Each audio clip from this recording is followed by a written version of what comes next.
good? Yeah. Okay. It's recording. Okay.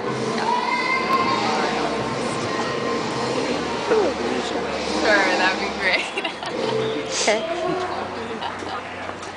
Okay. All right, so Francisco, if you could just. Are you you're recording sound? Yes. Yes. So yeah, I'm worried you're not going to get good enough sound if you're. Okay. Like okay. Yeah, you got a lot of ambient sound. I don't know. You know your camera better. Yeah. Hopefully we'll be able to hear.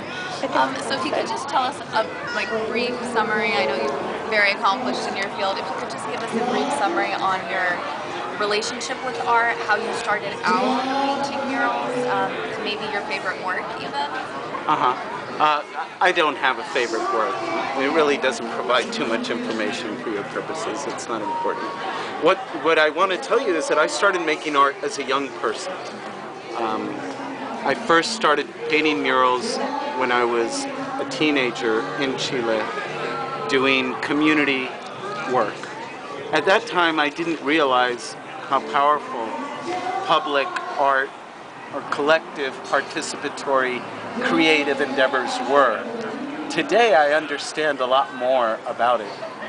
In particular, I want to address the idea that art is one thing that a person can do, as opposed to maybe, I'm not interested in art, I'm interested in science, or I'm interested in policy and government. I'm not a creative person.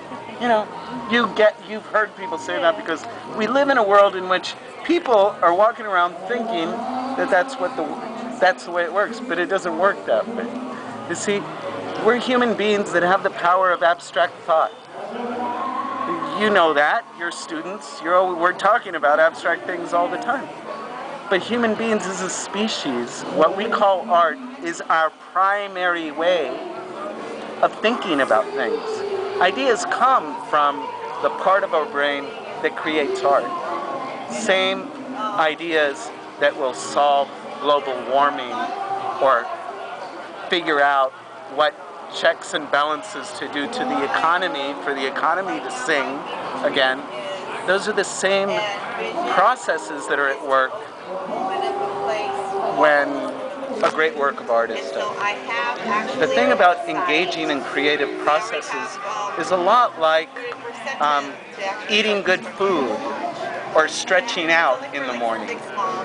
You don't need to eat good food only if you're really interested in food. Everybody needs to eat good food. Everybody needs to take care of their body, brush their teeth every day. It's not an elective. And so we still live in a world where we think that you don't really need to engage in art or what we consider art. Art is an unwieldy animal. It's hard to put a fence around it. Well, dude, what's art? There's an art to everything. I'm talking about creative processes. So murals and public art are a great vehicle in which many people can apply their ideas. So that's a great thing. Everyone believes that two heads are better than one. Even if you're a person that is a very individual person, says, I hate working in groups. I don't want to get people come together and they all bicker. I hate that. I hate politics. No, just leave me alone. Well, yeah, that sucks. It's like being a member of a family. It's like people sometimes suck, but generally speaking, we need other people for things to work.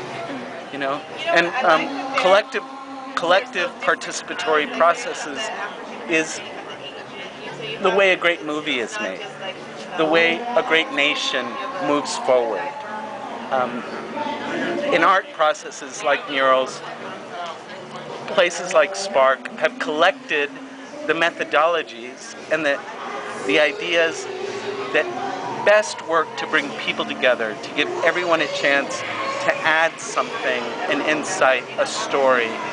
In particular, when we're talking about cultural education, gender education, creating cohesion in the social fabric, these are reasons why everyone can benefit from caring about things like a mural ordinance.